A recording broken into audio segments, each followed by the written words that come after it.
Nagewaza, throwing techniques. Nagewaza is further broken down into tachiwaza, which is throwing techniques involving hand, hip, or leg, and sutemewaza, which is sacrifice throws, using your body to take your opponent down.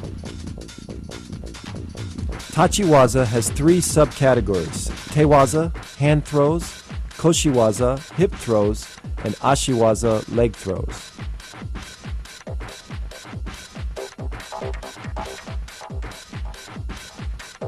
Taotoshi, side body drop. This was the foundation throw of all my throws in competition. The key to Taotoshi is keeping your wrists relaxed and flexible, so when you snap them up, your opponent comes off balance. Try not to worry about where your feet are placed. Just worry about pulling your opponent off balance and turning as fast as you can. Again, let's look at the footwork. My left foot goes across his ankle and I pull my opponent over my foot. Again, as I set my opponent up, it's important to snap my wrists in order to create that kazushi or off balancing. Then I follow through. Remember, the key to throwing for ippon or full point is to use your whole body, not just your arms or legs, but your whole body committed 100%.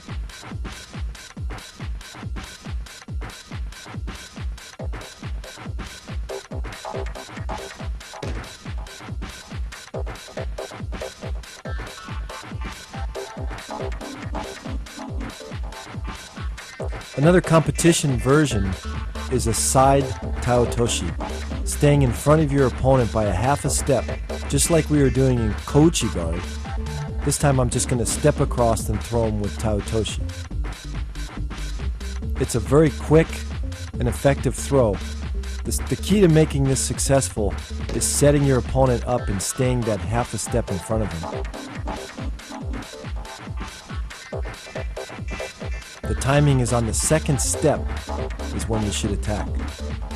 Just think about your legs stepping across and keeping the throw nice and tight and quick.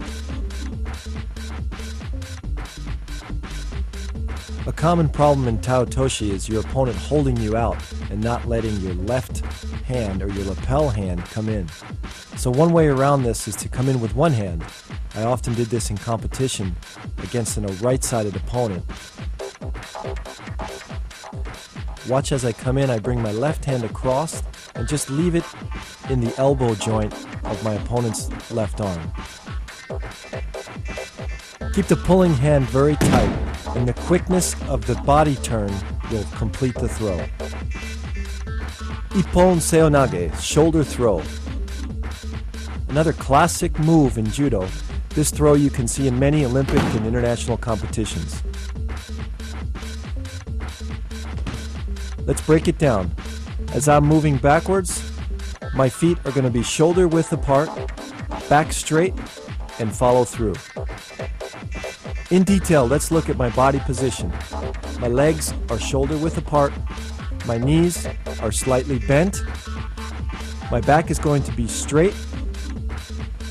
As I turn my body, I'm pulling his arm as tight as possible to trap his bicep in between my elbow, my forearm, and my shoulder. Then I drop my body and throw.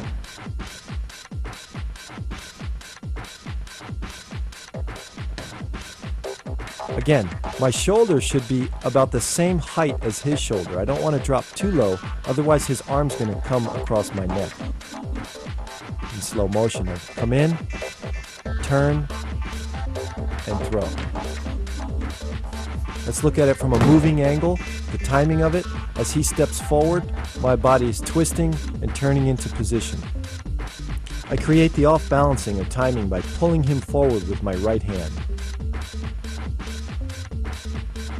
Again, the positioning of my legs should be about shoulder width apart. My left hand also is pulling forward to off-balance him. Let's look at it from a different angle. Notice how I pull him as tight as possible and then turn. There should not be any space in between my shoulder and his chest.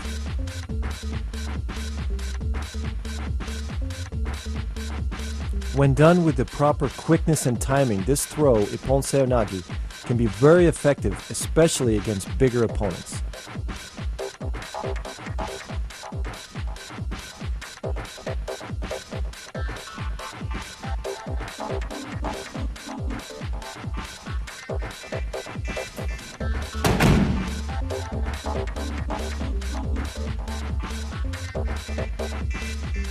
Morote Seonage, shoulder throw. The difference between Morote and Ippon Seonage are only the fact that my left arm is curling underneath his armpit as opposed to letting go and coming straight under the arm. Notice that my feet are slightly overturned. This is to create a little bit more torque. Again, you watch both feet are pointing a little bit to the right. A key point to remember is try to keep your wrist as straight as possible, because when you bend your wrist, it becomes a weaker throw. The follow-through is all the same.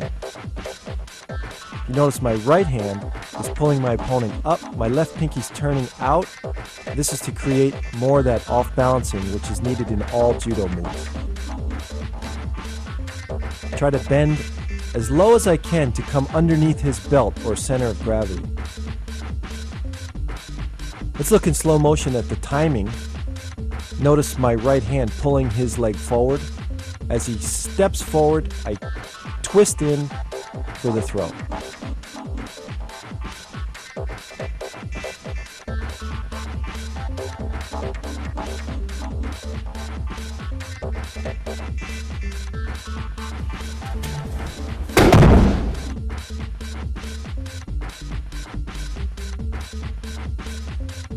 Kataguruma, shoulder wheel.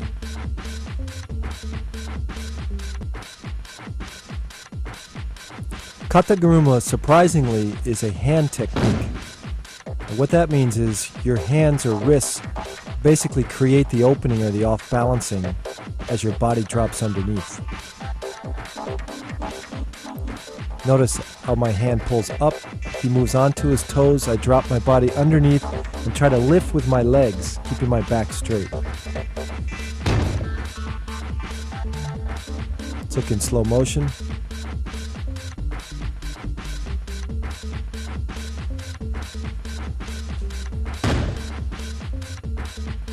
Looks from the top.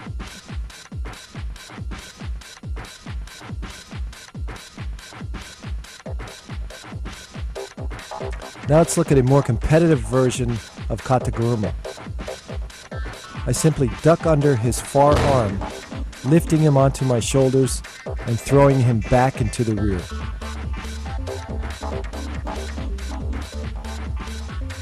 My opponent's got a far right-sided grip, so basically I'm ducking under his other arm and taking him off balance in the direction that he's already leaning toward.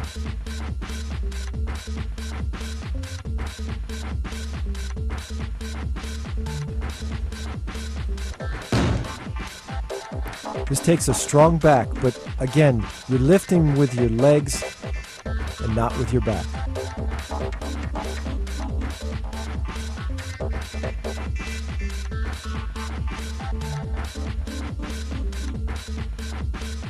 Another competitive version of Kataguruma is to surprise my opponent by simply dropping underneath his center of gravity. As I follow through, I extend my arm and come into the pin. Remember to pull with your right arm as you drop underneath and finish the throw.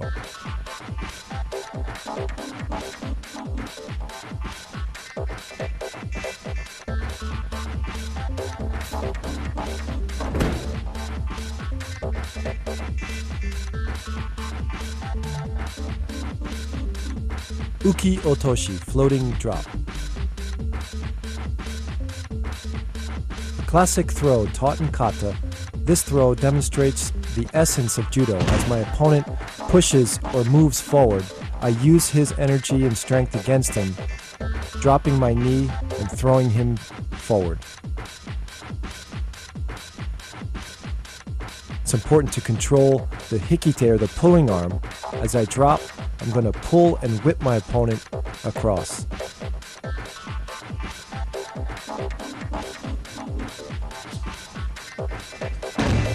Again, as he steps, is the correct timing to drop my knee down and whip him across.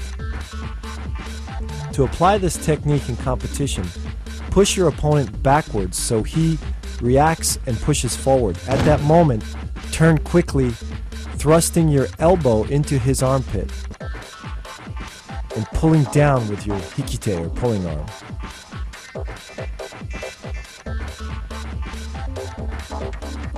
This timing involving all your body, your legs, and your arms creates that whipping motion.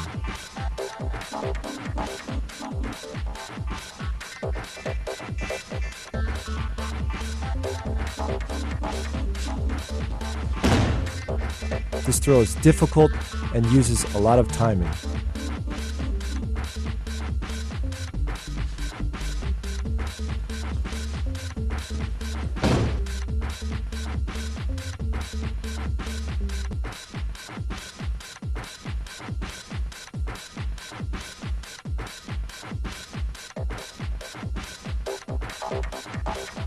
Sukuenage, scooping throw.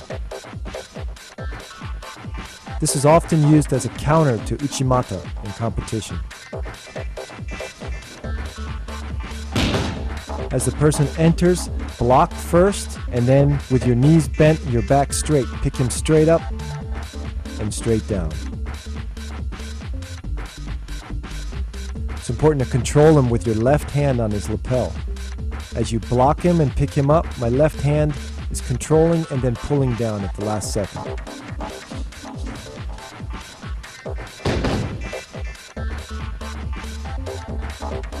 Watch in slow motion. Block, pick up, step, and finish.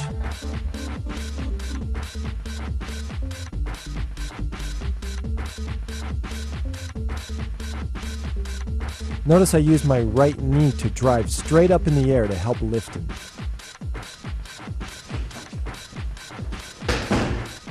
It's important to lift with your legs and not with your back.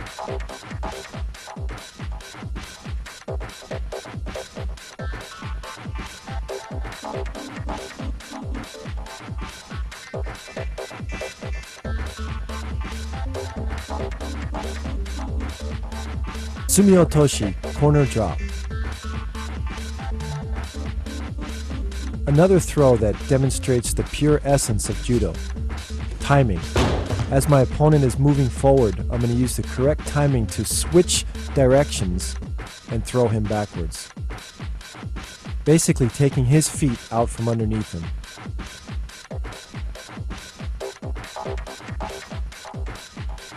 This is all done with control of the upper body and my wrists.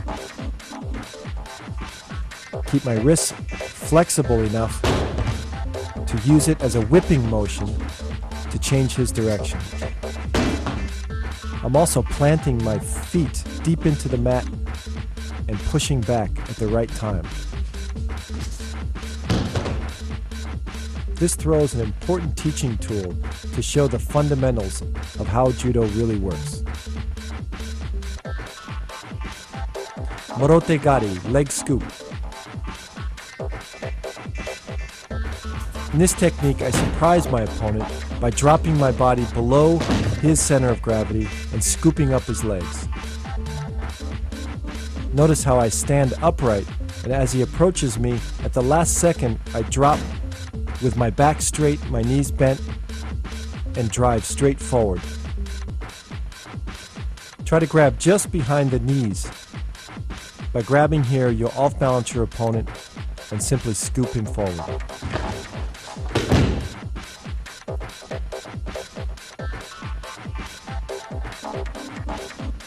Let's look at it from the top.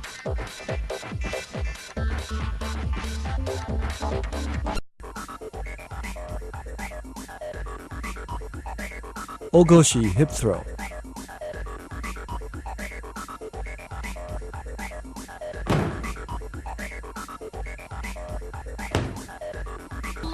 one of the first moves we learn as a beginner in Judo. Ogoshi teaches you to lift with your legs and not your back. Your arm basically grabs around his back, sometimes grabbing the belt, other times just placing your hand behind his back. Pulling arm extends out. As you pivot, turn your head. Place your feet about shoulder width apart. Again, back straight as you lift your opponent.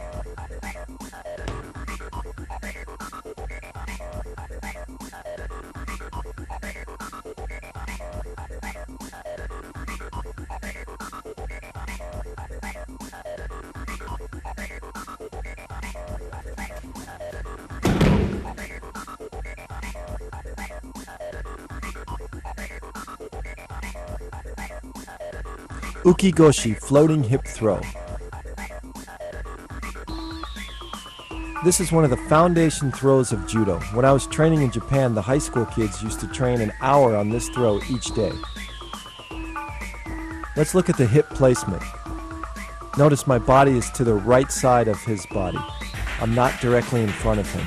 My right hand is pulling him off balance as I turn in and create the throw. My left hand is placed about the middle of his back.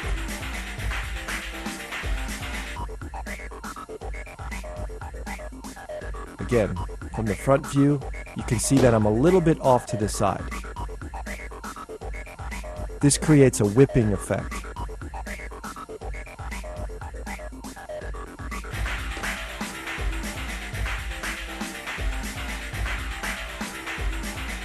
Now let's look at it as I'm moving into the opponent.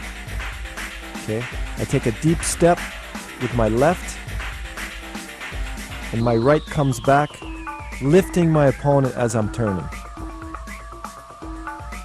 This is pure timing. Now in a different angle as I'm moving back, as his left foot comes forward, that's the time that I turn. Timing is essential in this throw.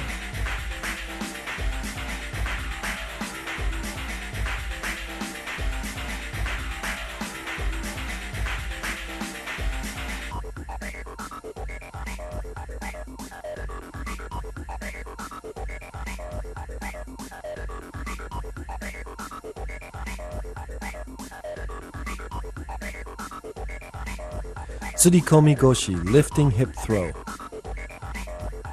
Another classic technique that every beginner should learn first. Most important is my body position. As I pull my opponent off balance using both my left hand and my right hand, again, my feet are shoulder width apart, and my knees bend, but my back stays straight. And then I lift my opponent when my knees come up. The left lapel does all the controlling. Okay, look at my left hand, the way I lift it up. When I lift my left hand up, he comes to his toes. That creates kazushi, or off balancing. Again, the left hand positioning or the left elbow positioning is against his chest.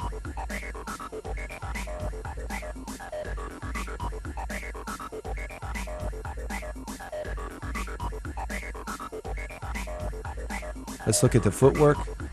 As I pull him forward, he steps forward, and then I turn.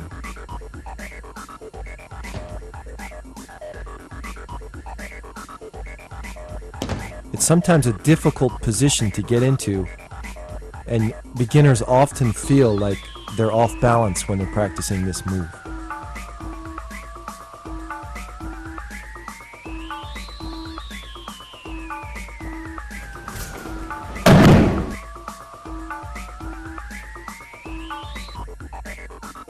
Haraigoshi, sweeping hip throw. This throw is often used by tall fighters because their legs are long and they're able to sweep out their opponent's legs at ease. The timing is similar to like a koshiguruma or any other hip throw. When your opponent steps forward, you turn and kick out your left leg which sweeps out your opponent's legs. Again, the key to all hip throws are really in the off-balancing or the pulling. My right hand is pulling my opponent off balance, and the sweeping leg does nothing more than just follow through for the throw. It's important not to emphasize sweeping your opponent's legs out, but put more emphasis on off-balancing your opponent, letting your leg just be a guide.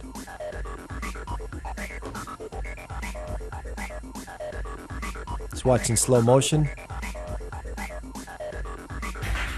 Again, keep the sweeping leg straight, point your toe, and finish the throw.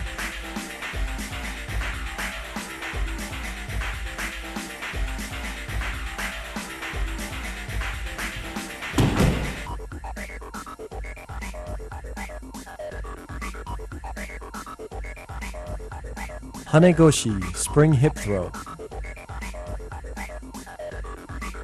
Another classic hip throw in Kodokan Judo. Hanegoshi is basically the same as Haraigoshi except for the fact that your left leg is slightly bent. In Haraigoshi, it's fully extended, sweeping both legs out. In Hanegoshi, it's slightly bent and placed on the inner thigh or knee area of your opponent. The steps are the same. As my opponent follows my foot back, I step in and turn.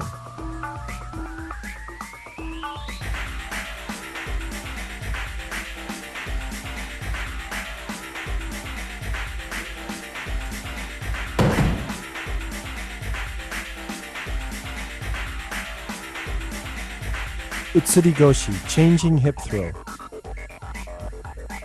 This is a classic counter in Judo, where basically I'm replacing his hip with my hip. As he comes in, I check or block, lift him straight up in the air, and throw my hip in for like an ogoshi.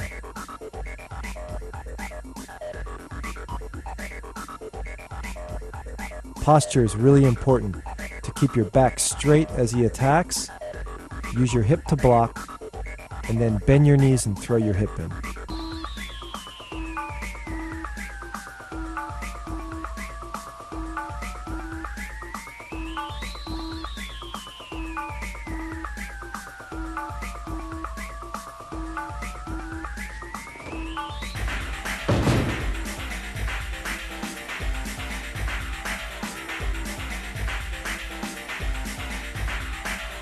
My pulling hand is very important also to control his body. As I block, I keep him tight, close into me, and as I finish the throw, I pull with my right hand. Look from the top. Again, keeping my back straight, block, and switch hips. Ushiro Goshi, rear hip throw. This is a classic counter against a hip throw, where I check and then basically just take my opponent straight up and straight back. Notice how I block with my hip first, bend my knees, lift with my legs, and take him straight back. This works well against a person who's a little bit taller than you because you're able to get underneath him easier.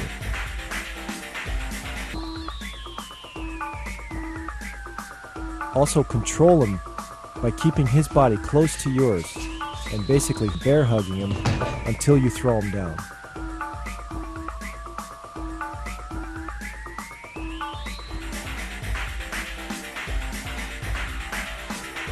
Again, keep my back straight.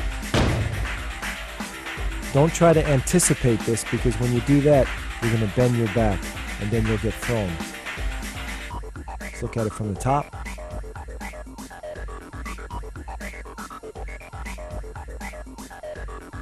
Straight up, and straight down. Tsurigoshi, lifting hip throw.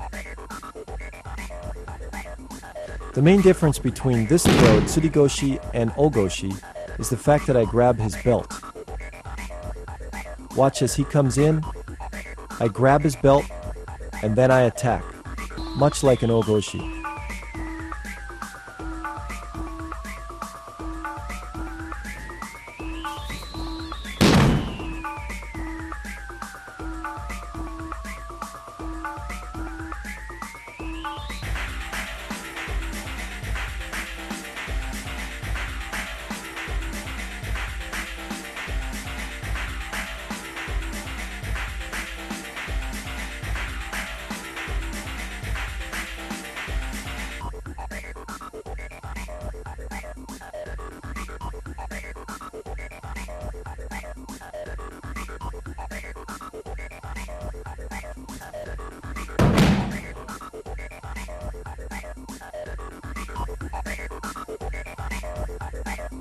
Another variation is to pull my opponent down and grab his belt from over his shoulder.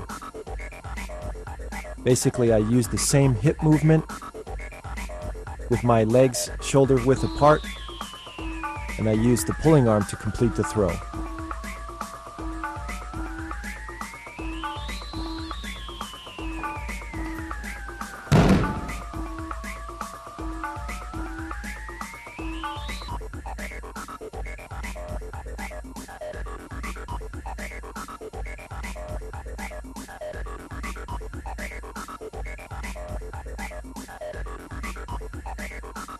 Let's look at it from the overhead.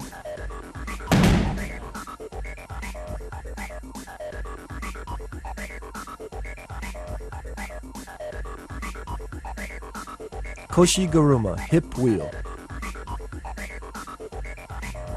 This is one of the fundamental throws in Judo. It's important to learn this well because it enhances your other hip throws. Let's look in slow motion. It's important to turn my hip completely and rotate my opponent around. My right hand pulls forward, my left hand comes around the neck and controls the back of the neck pulling forward. Look at the position of my feet. They're shoulder width apart. My back is straight as I bend my knees.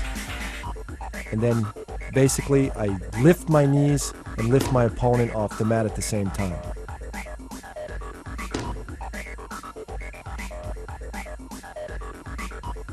Look in slow motion again. Proper positioning and then explode. By doing many uchikomis in Koshi-garuma, this improved my uchimata and also my harai goshi.